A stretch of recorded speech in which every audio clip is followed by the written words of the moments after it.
ચલો ભાઈ. પોસ્ટ ઓફિસની મુલાકાત લેવા માટે અહીંયા આવ્યા છીએ, બરાબર.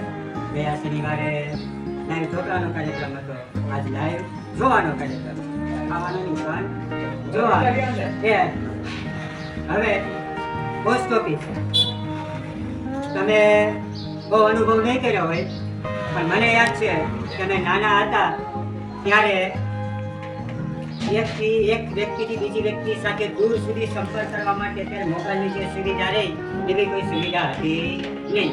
ખબર અંતર પૂછવા માટે, સમાચાર આપવા માટે અત્યારે જે મોબાઈલ જરિયા છે ત્યારે શું હતું તો કે પોસ્ટ ઓફિસ કેવી રીતે તો કે પત્રો લખતા.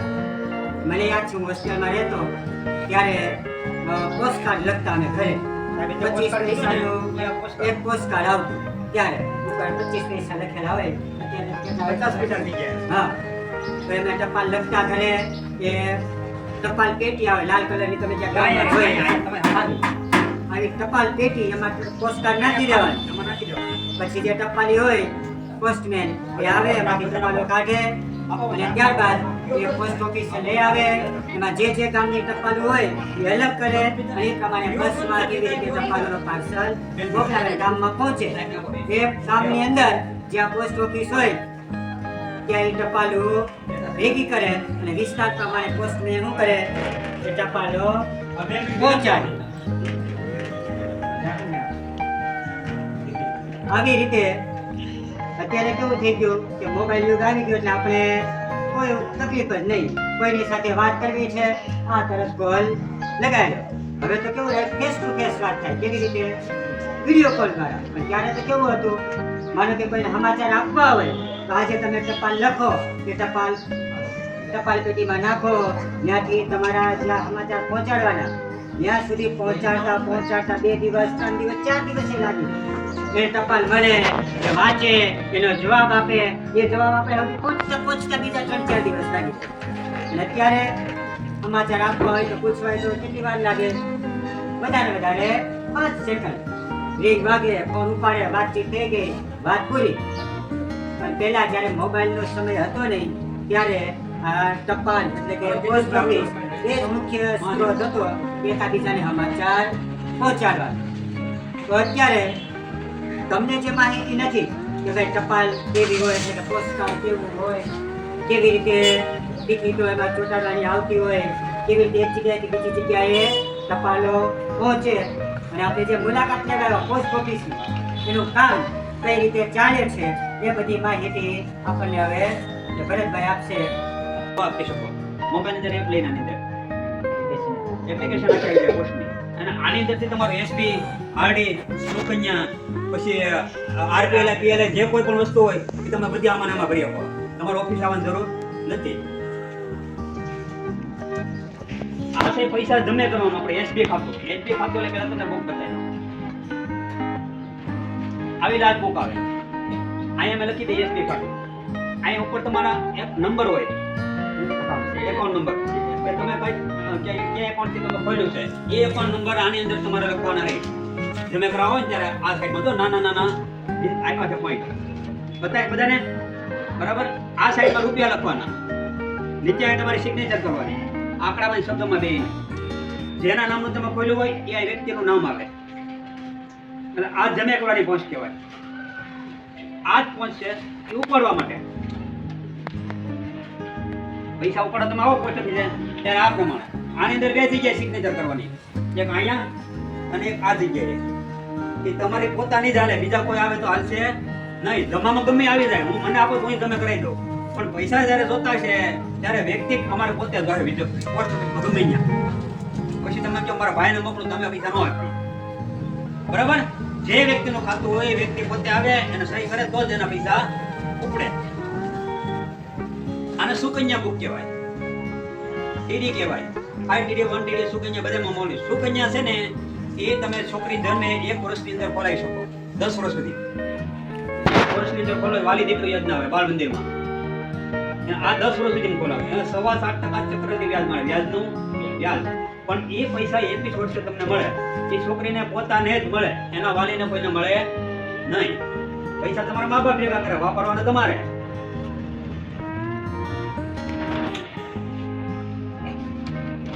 આને અંતરદેશીય કાર્ડ કહેવામાં આવે છે. પત્ર આની અંદર કોઈ પણ જાતનું તમારે કાગળ નહીં નાખવાનું. ઓલામાં આપણે નાખીએ ને એમાં કાગળ નાખવો પડે. આ મેં તમને જે પેલા ખબર બતાવી ને આની અંદર લખીને તમારે અંદર નાખી છે ત્યારે અને આ કવર થાય 5 રૂપિયાનું. આ ખાલી 2.5 રૂપિયાની એક આવે. આની અંદર તમે લખી અહીંયા સરનામું કરવાનું જ્યાં તમારે મોકલવું હોય અને અહીંયા પાછળ આવે તમારું પોતાનું સરનામું ત્યાં નીચે આ પેક કરી નાખી દો. તમારા સગા સંબંધીને મળે મેડમને બતાવીને જવું છે એને અંતરદેશીય કાર્ડ કહેવામાં આવે છે. પછી આ રેવન્યુ ટિકિટ હવે બંધ થઈ ગઈ કે અમારા પગાર આવતો ને ત્યારે પગારમાં ફરજિયાત આપણે લગાવવી પડતી. હા વાઉચરમાં ત્યારે પણ હવે 5,000 ઉપર થઈ ગયું એટલે હવે તો ઓછી જરૂરિયાત પડે બહુ પણ અત્યારે બેંકમાં જરૂર પડે બધાને ખાતા જેના હોય ને કિસાનના એની માટે. પછી આ 5 રૂપિયાની ટિકિટ તો 3 અને 4 મહારાષ્ટ્રમાં જાવ તો 4 મહારાષ્ટ્ર આપણે ગુજરાતમાં આવશે 3 અને રાજસ્થાનમાં આવશે શરૂઆતના 3 ખ્યાલ આવ્યો. પછી મહારાષ્ટ્ર ને છત્તીસગઢમાં 4 આવશે. જો આના ઉપરથી ખબર પડી જાય કે આ કયા ઝોનની ટપાલ છે અથવા તો પત્ર છે. પિનકોડ નંબર પિનકોડ અત્યારે તમે ઓનલાઈન ગૂગલ પે માં નાખો એટલે પિનકોડ નંબર તરત આવે કે ક્યાંનો પિન પણ એનો એક ધ્યાન રાખજો પહેલા 2 આંકડા પહેલો આંકડો રહ્યો ઈ ઝોન દર્શાવે છે. શું દર્શાવે છે? ઝોન. પહેલા વાર 3 હોય 1 થી 8 લગીનો હશે 1 થી 8 લગીનો હશે. હું કામ એને કે ટોટલ 9 ઝોન છે અને 9મો ઝોન આર્મી ને ડિફેન્સ ને આપેલો છે એટલે 9 ક્યાંય આવશે નહીં. બરાબર. તમે કોઈ આર્મી માં પોસ્ટ એપ્લાય કરતા હોય તો તમારે 9 આવે બરાબર પણ આપણે કેટલા આવશે 1 થી 8 4 ઝોન બબે આપેલા છે. 1 થી આપણો 3 અને 4 આપણે હંમેશા 3 થી શરૂઆત થતો છે. પહેલો આંકડો બતાવે ઝોન બીજો આંકડો બતાવે છે એનું ડિસ્ટ્રિક્ટ કે કઈ જગ્યાએ મોકલવું બરાબર. છેલ્લા 3 આંકડા રહ્યા સબ ઝોન માની લ્યો કે બીજો આંકડો સબ ઝોન પછી ત્રીજો આંકડો ડિસ્ટ્રિક્ટ બતાવે છે.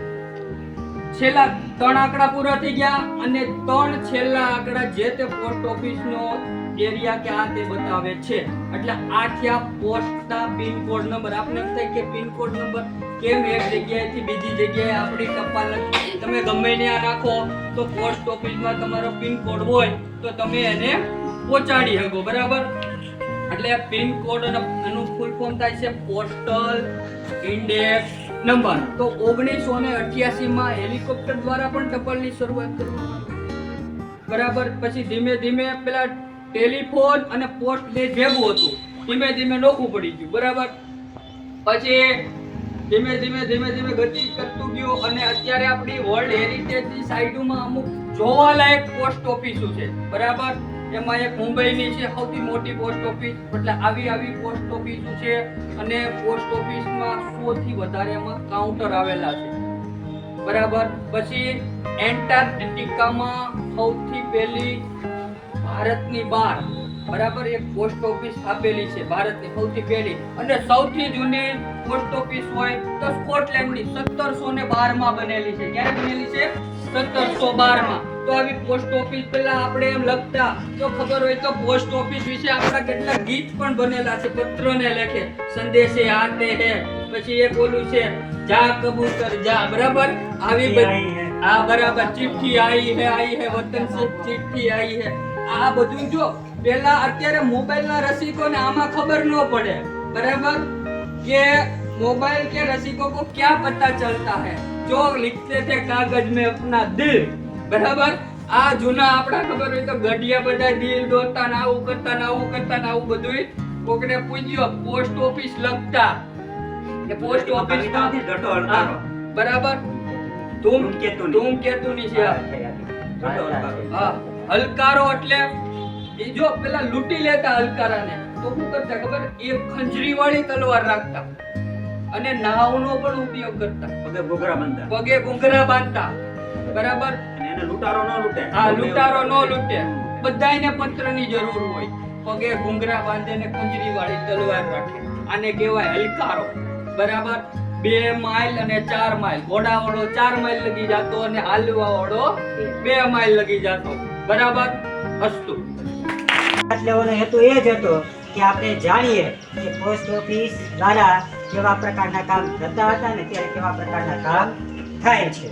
આપણો પોસ્ટ ના જે આપણે હલકારા કે પોસ્ટમેન દ્વારા 19મી સદીના અંતમાં જ્યારે ભારતની અંદર પ્લેગની બીમારી હતી ને ત્યારે કુનેન નામની દવા આપણે પોસ્ટમેન આપતા, ઘરે ઘરે આપતા. જો આ એક સેવા પણ કરેલી છે પોસ્ટમેને કે કુનેન નામની જે દવા હતી પ્લેગ માટે એ પણ એને આપેલી છે. અને પેલા પોસ્ટમેન છે ને વાંચેલા ભણેલા એ એક જ હોય એટલે બચાવતા એમની પાસે બરાબર આવશે અને રાજી થઈ જાય. પેલા પત્ર હતા ને એટલે રાજી થાય કે હાઈસ મારી દીકરીનો પત્ર આવ્યો, દીકરાનો ઓલું પોસ્ટ ઓફિસ આપણે વાત કરી હતી ને તમને મળી એમને મારો પત્ર ધૂમકેતુની હમણાં ઈ ફોટો આવ્યો તો સંદેશમાં. પછી જો 1 ઓક્ટોબર આપણે નેશનલ એટલે કે ભારતીય પોસ્ટ દિવસ તરીકે ઉજવીએ છીએ અને 9 ઓક્ટોબર આપણે વિશ્વનો પોસ્ટ દિવસ તરીકે મનાવીએ છીએ. એ પણ આપણે ખ્યાલ હોવો જોઈએ કે આપણે 1 ઓક્ટોબર છે ભારતીય પોસ્ટ દિવસ અને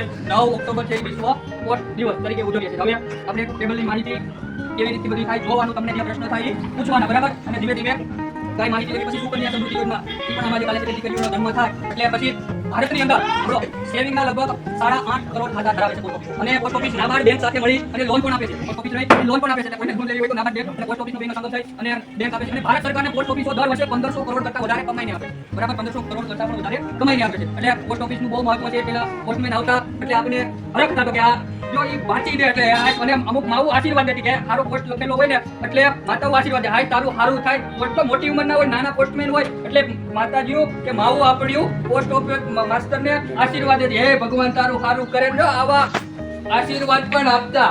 અને 1952 ની અંદર પોસ્ટ ઓફિસની પહેલી ટિકિટ બરાબર ભારતમાં આવી હતી. એમાં જો સૌથી પહેલી પોસ્ટ ઓફિસની રાણી વિક્ટોરિયા વાળી આવી હતી બરાબર 1788 સમથિંગ. પછી પહેલી ભારત સરકારની ઝંડા વાળી 1952 માં આવી. પછી ગાંધીજી વાળી 53-54 માં આવી. સૌથી વધારે જો કોઈ ટપલ ટિકિટ છપાણી હોય તો ગાંધીજી વાળી. કારણ કે તમે જ્યાં જાઓ ને ગાંધી બાપુની પોસ્ટ ઓફિસની ટિકિટ હશે. સૌથી વધારે છપાવવા વાળી કોઈ હોય ને તો ગાંધી બાપુ. જો આ છે સ્ટેમ્પ બરાબર. આની શરૂઆત 1883 માં થઈ હતી અને સૌથી પહેલા સિંધી બેંકનો ભારતની અંદર સિંધી બેંકનો સ્ટેમ્પ આવ્યો હતો ને એ પોસ્ટ ઓફિસ વાળા વાપરતા હતા. સિંધી બેંક અને જો બધા જોતા આમાં લખ્યું છે વિજયપુરી અમરેલી આપણું બરાબર. સાહેબ એમ કીધું 36, 45, 30 શબ્દ આવે વિજયપુરીમાં આવશે, 15 આવે સાવરકુંડલામાં આવે, 36, 42, 90 કરો એટલે તમારે મોવા જાય એમ. હો નો છેલ્લાના 2 આંકડા છે ને આપણે ફાળવેલા છે. ભાગડા તમારે લખી તો અહીંયા 36, 45, 62 કરો તો કામ આવી થાય. પહેલો 3 આવશે એ ગુજરાતમાં યાદ રાખો. અને આ ખુલ્લા આમ જો આ પ્રમાણે સૌથી પહેલા ભારતમાં સ્ટેમ્પ વપરાણો હતો બરાબર સિંધી બેંકનો. આની અંદર અમારા ટાઈપ છે બહુ હું નહીં કરું કેમ કે નીકળી જાય અંદર બરાબર. તમારે જોવું હોય તો આમ જોતા જાઓ બધા. તો કર્યો હોય ને તોય માણસનું મૃત્યુ થઈ જાય તો તમને છેલ્લા લાખનો વીમો લીધો એ રકમ પાછી મળે. વારસદારનું જેનું નામ લખાયું હોય ને પૈસા પાછા મળે. અને આ તમને ઓનલાઈન છે કાર્ડ આપ્યું ને IBP એમાં પણ વીમો આવે છે. એમાં 355 નો વીમો આવે, એમાં 5 લાખનો વીમો આવે, એમાં 355 વર્ષે ભરવાનો હોય. પછી તમારું કઈ આકસ્મિક મૃત્યુ થાય કે હોસ્પિટલમાં હોય તોય તમને પૈસા મળે અને વારસદારને છે ને 5 લાખ રૂપિયા મળે કઈ આકસ્મિક મૃત્યુ થાય તો. અને એમાં 10 લાખનો વીમો આવે, 555 રૂપિયાનો વીમો આવે, એમાંય તો 1 વર્ષે 555 રૂપિયા ભરવાનો. અને બીજો એક આધાર સેટિંગ નો આવે. કોઈને આધાર કાર્ડમાં ચેન્જીસ કરાવવા હોય, મોબાઈલ નંબર કે નામ કે સુધારવું હોય તો આ મશીન હોય કે અમારા મોબાઈલ હારે કનેક્ટ કરી દઈએ ને અંગૂઠો દઈને 75 રૂપિયામાં આધાર કાર્ડની સુવિધા ઉપલબ્ધ છે. સુધારો કરવાનો. તમારે આ નાના છોકરાઓનો અત્યારે આધાર કાર્ડ હોય 18 વર્ષ પછી નવું કરાવવું હોય તો એ પોસ્ટ ઓફિસમાં સુધારા વધારે થઈ 18 વર્ષ પહેલા થઈ ગયું. 5 વર્ષ નહીં ગયા કે વધારે કદાચ બાળકોને આધાર કાર્ડમાં કરાવવું હોય મોબાઈલ નંબર એનું ઓરિજિનલ રૂપ છે જનતા કેમ સુધારા આપતા હોય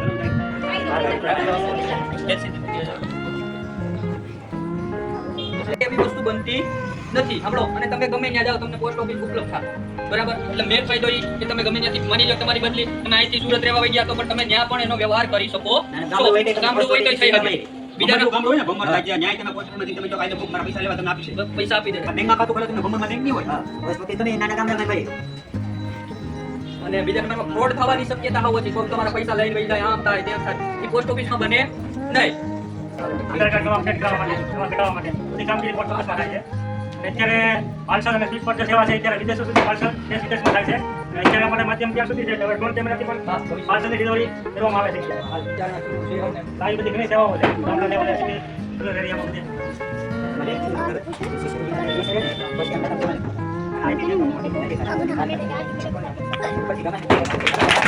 सुनो घंटी बजी स्कूल की, चलो स्कूल तुमको पुकारे। पल पल पल रोशनी जो मिली स्कूल की, जगमगाओगे तुम बन